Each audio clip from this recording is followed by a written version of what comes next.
So this is the story, starting in verse 1. After the Sabbath at dawn, on the first day of the week, Mary Magdalene and the other Mary went to look at the tomb. There was a violent earthquake, for an angel of the Lord came down from heaven and, going to the tomb, rolled back the stone and sat on it. His appearance was like lightning, and his clothes were white as snow. The guards were so afraid of him that they shook and became like dead men. The angel said to the women, "Do not be afraid, for I know that you are looking for Jesus who was crucified. He is not here, he has risen, just as he said. Come and see the place where he lay. Then go quickly and tell his disciples, he has risen from the dead, and he is going ahead of you into Galilee. There you will see him. Now I have told you." So the women hurried away from the tomb, afraid yet filled with joy. There's a lot of things I want you to notice, but I want you definitely to notice that one, afraid yet filled with joy. And they ran to tell his disciples. Suddenly, Jesus met them. "Greetings," he said. They came to him, clasped his feet, and worshiped him. Then Jesus said to them, "Do not be afraid. Go and tell my brothers to go to Galilee. There you will see me." While the women were on their way, some of the guards went into the city and reported to the chief priests everything that had happened. When the chief priests had met with the elders and devised a plan, they gave the soldiers a large sum of money, telling them, "You are to say, his disciples came during the night and stole him away while we were sleeping. If this report gets to the governor, we will satisfy him and keep you out of trouble." So the soldiers took the money and did as they were instructed. And this story has been widely circulated among the Jews to this very day. Then the 11 disciples went to Galilee, to the mountain where Jesus had told them to go. When they saw him, they worshipped him, but some doubted.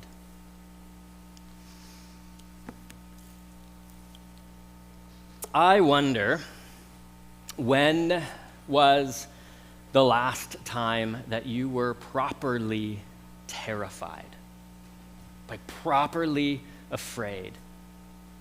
Not just startled because someone came around the corner too quickly. Does that ever happen to you? Happens to Kanye and I all the time. Come around the corner, one of us will jump. It's not me. But one of us will jump. I won't tell you who. Right? Not that kind of jump fear, like gripped with terror. Even maybe afraid for your life. I hope you've never had that experience, but maybe you have. Maybe you know what that type of fear feels like. The first experience I have of like significant fear that I can still remember to this day was when I was younger than 10. I don't remember exactly when it was, but I wasn't 10 yet. That's when we left Toronto. This happened in Toronto, downtown Toronto. We were all in the car, my brother and sister and I in the back seat, and we got stuck in the middle of a protest. And I remember, to this day, I remember being terrified, being afraid. I didn't know what was happening. All I knew was we were stuck, people everywhere. I remember the car shaking back and forth, but that's probably a little bit of an exaggeration. But what I do remember is my dad opening the car and getting out and yelling at, I don't know how many protesters, that they were scaring his kids. The first moment, I remember at least having this like shake in your body type of fear. Flash forward about 20 years, and I was again in a car. It always happens in a car. I don't know why.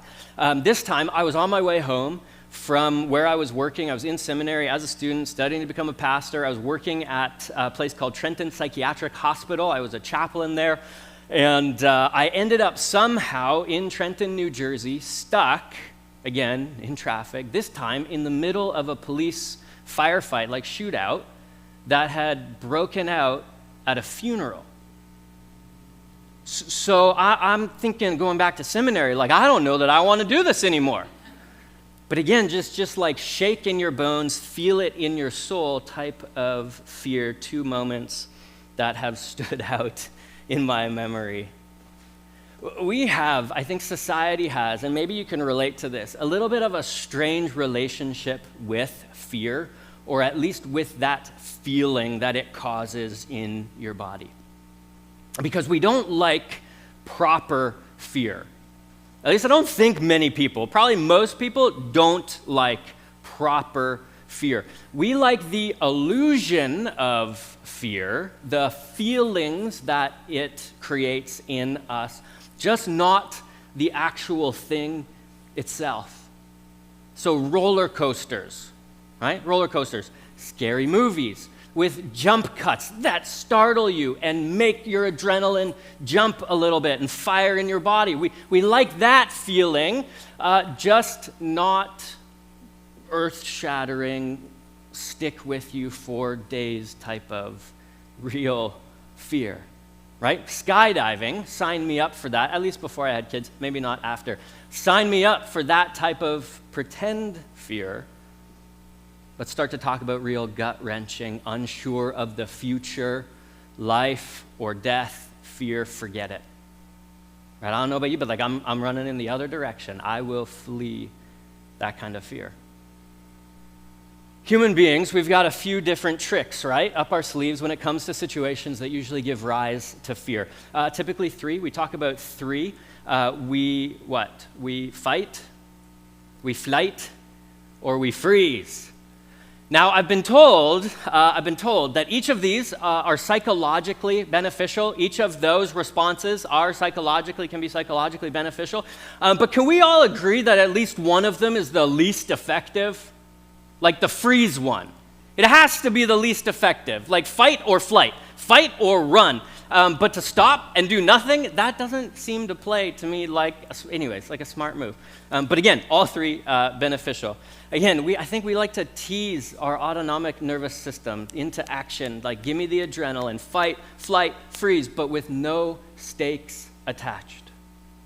Give me all the thrill without any of the consequences.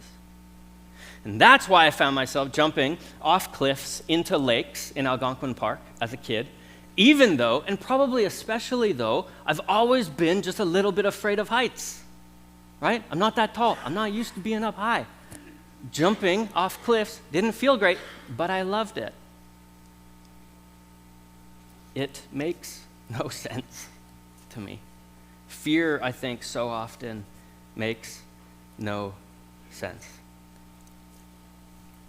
The fear that the women experience, though, in this opening story, I think, makes perfect sense to me. So does the fear that the guards experience later on, and the disciples as they meet Jesus and are unsure of the future. All of the fear that they would have felt and experienced from Friday leading up to Jesus' crucifixion through Saturday and into Sunday, all of it makes sense to me. Easter Sunday is filled with joy, and it's filled with celebration, as it should be. But I think it's important not to jump over the fact that it begins with this deep fear. Good Friday ends with Jesus' burial in a tomb, but it also includes earthquakes and darkness and destruction and death.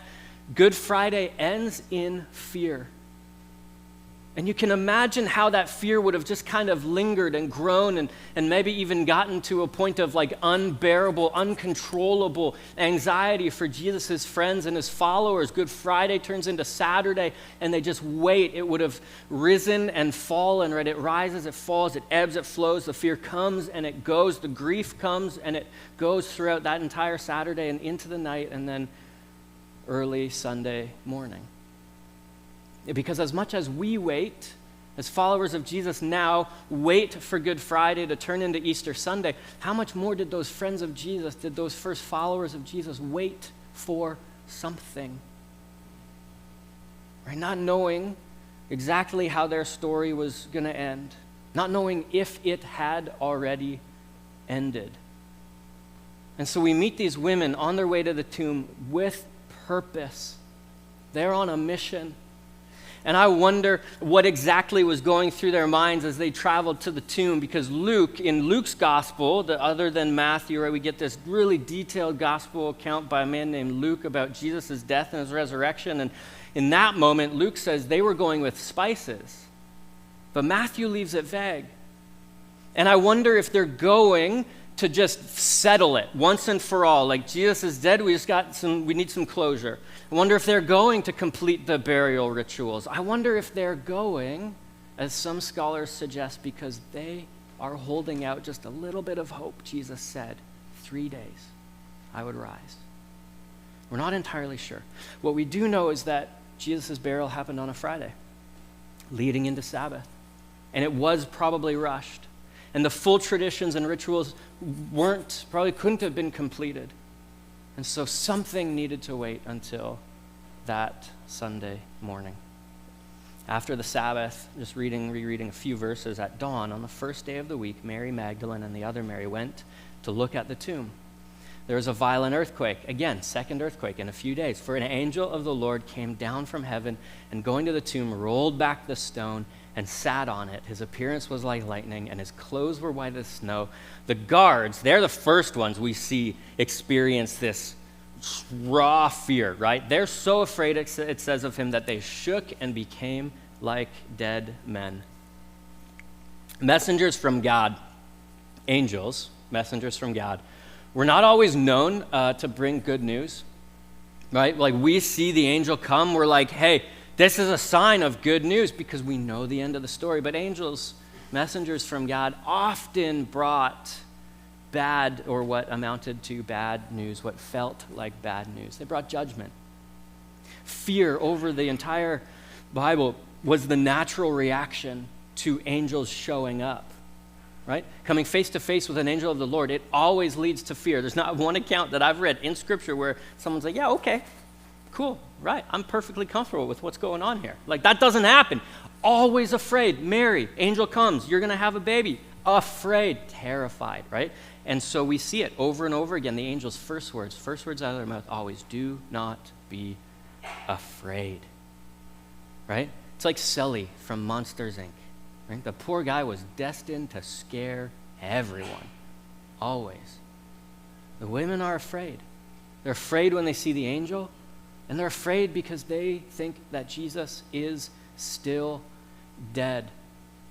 Flip that, though. The guards, they're also afraid. I wonder if they're afraid because Jesus might be alive. It's almost like they have the opposite reaction. Right, the resurrection of Jesus, I think it takes what we know about death and it flips it on its head. But it also flips what we know about life on its head. See, the guards, like, they're committed.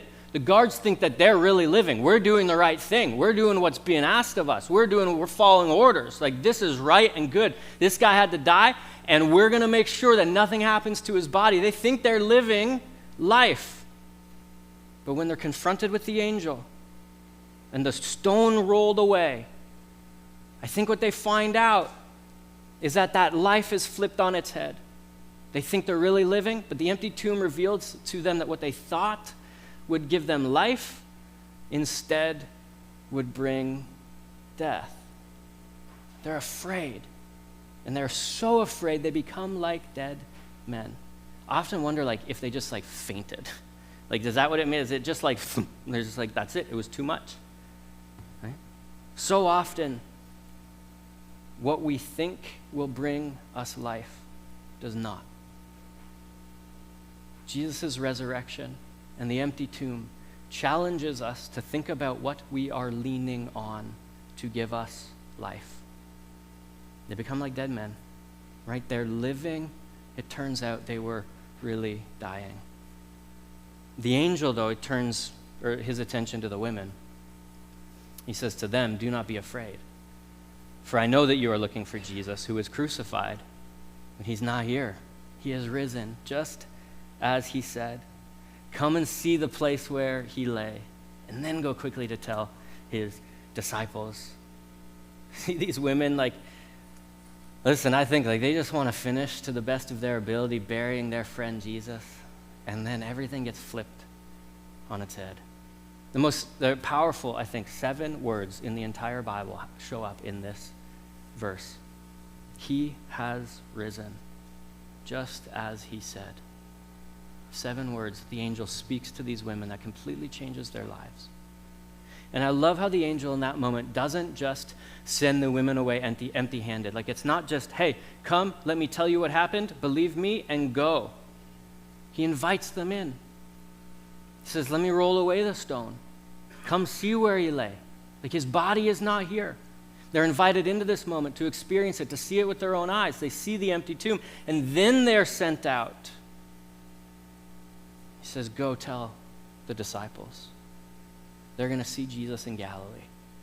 Right? Come and see turns into go and tell for these women. And I think there are many of you here today who need to live into that kind of Easter transformation in your life. Come and see. Receive something for yourself. There is life to be found here. Find what you need. Fill your heart. Mend your soul. And then go and tell. What you have found as a follower of Jesus isn't just meant for you. Go and tell what you have seen and what you have experienced. The women's fear, it turns into, or it sort of brings in rejoicing, this joy, but I love that for these women, at least not yet, the tension isn't resolved. They're still afraid, and they also have joy. Fear doesn't have to stop you from being filled with joy, and experiencing joy doesn't mean that you won't necessarily have fear. Joy isn't the absence of fear, right? Joy is the presence of God in the midst of it. It's God's grace revealed to you. It's his favor uncovered in a way that allows you to see it and experience it in a new way.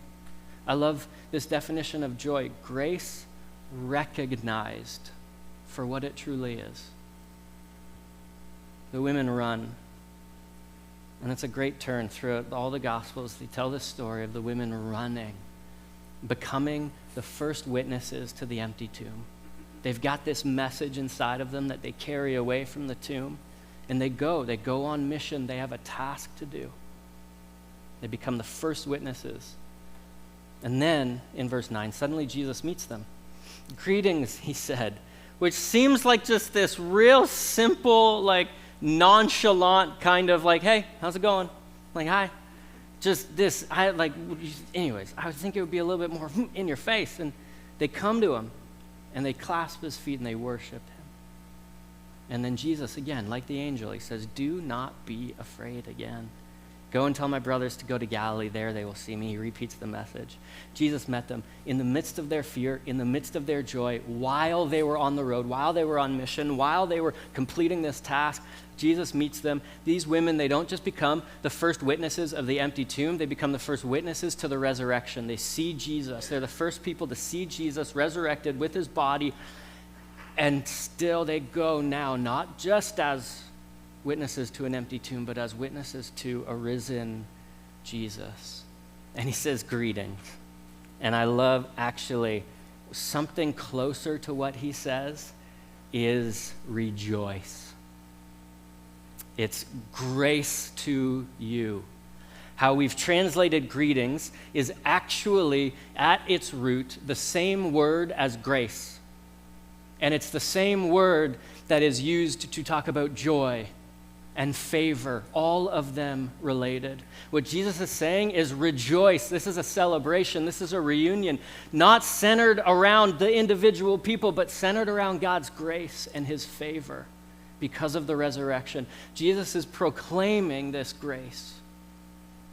He's saying rejoice in it, live in it. Immediately the women come and they worship him. And then Jesus again, he says, do not be afraid. Do not be afraid. And I wonder if this is the moment where something lands for them. Right? This is the moment where that fear lifts. Easter is the story of God taking what humanity could only see as death with fear and grief and turning it into resurrection joy and turning it into celebration.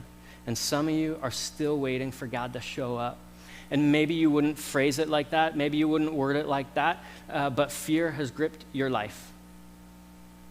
And maybe you live afraid of the future, afraid of what you can control, afraid of what you can't control, afraid of death, afraid of dying, afraid of losing those you love the most. Right? And for some of you, that fear is rooted in experience. For some of you, you're like, yeah, let me tell you all of the reasons why I've experienced and how I've experienced that fear. Yes, yeah, fair. For others, I think we rely on the wrong things to give us life. whether it's relationships or substances, whether we rely solely on ourselves to judge right and wrong, good and bad, like what we see as bringing life just so often leads to death. And what sells itself as life might be leading us to death. Timothy Keller, and he took some polite argumentation disagreement for this. But I love how he starts to talk about sin in some of his sermons and writings and books. He says, sin is building your life and meaning on anything, even a very good thing, more than on God. Sin is building your life and meaning on anything else more than God, even if that thing is good. And I think for some of us, especially if that thing is good, right? Like prioritize family. That has to be good, right? Above all else, that has to be. Right? Prioritize work. Has to be good. Above everything else, like it has to be. And I think the direction that Timothy Keller encourages us to go, and I think the direction that Jesus pushes us all the way on, he says, listen, unless I am king, I can be nothing. Keller goes on to talk about how sin, by its very nature, turns the self in and on itself. It is self-destructive, how it eats away at who we are. And the hope of Easter is that Jesus' resurrection defeats that sin and that death in me, in us, and in the world. Stanley Hauerwas writes, Jesus' resurrection creates a life freed from the death that grips our everyday lives and has made it possible to live unafraid. I love that line, to live unafraid. Do you want to be freed from fear and from death that grips your life? Maybe God's waiting for you to show up, right? Maybe like these women, they leave the tomb in fear and in joy, in this mixed bag of emotions, this tension that they are holding together. They leave, I think, after they've seen Jesus, their fear is transformed into something more akin to awe, wonder at the magnitude of what has happened. Are they still a little bit afraid? Yeah, maybe. Dead men don't normally come back to life. But they go with this awe and joy, with a story to tell. They become participants in this new kingdom of God fully. Some of you have a story to tell. All of you have a story to tell. Maybe you're at the point in the story where God is calling you to simply go and to begin telling your story, to be his witnesses in a world that still needs Easter Sunday. I love that in Matthew's gospel, and we didn't read it, but immediately after this, like there's only a few verses ending, and then Matthew's done with his story of Jesus' life. And the way the gospel ends is like this. Jesus comes and he meets his disciples and he says, all authority on heaven and earth has been given to me. Therefore, go and make disciples of all nations, baptizing them in the name of the Father and the Son and the Holy Spirit, and teaching them to obey everything I have commanded you. And surely I am with you always to the very end of the age. Period. That's the end of Matthew's story. Matthew goes immediately from the resurrection. Jesus shows up and he says, now go and tell. Go out into the world and live differently because of Easter Sunday. I was speaking to a group of elementary school kids this past week, and it's now one of like my favorite things that I do. I told them to remember one thing and one thing only. I was like, listen, like no matter what your teachers tell you today, it doesn't even matter to me. Remember this thing and this thing only, and I don't know if I'll be invited back because maybe the teachers weren't so happy about that one. But I said, listen, this is the one thing that at this Easter, it was Easter Assembly, this one thing I want you to remember, that Jesus changes everything for you. The resurrection changes everything. It has the potential and the power to change everything. It defeats death. It forgives sin. It brings new life. It brings life abundant, life to its fullest. It drives out fear, and it heals and it mends the brokenness that cling to our bodies and our bones and our minds, our souls. It brings joy, grace uncovered and grace understood. And it gives you this new vocation, a task to do. But it does all of these things only because of Jesus. From Good Friday to Easter Sunday, from crucifixion cross to empty tomb, Jesus does change everything.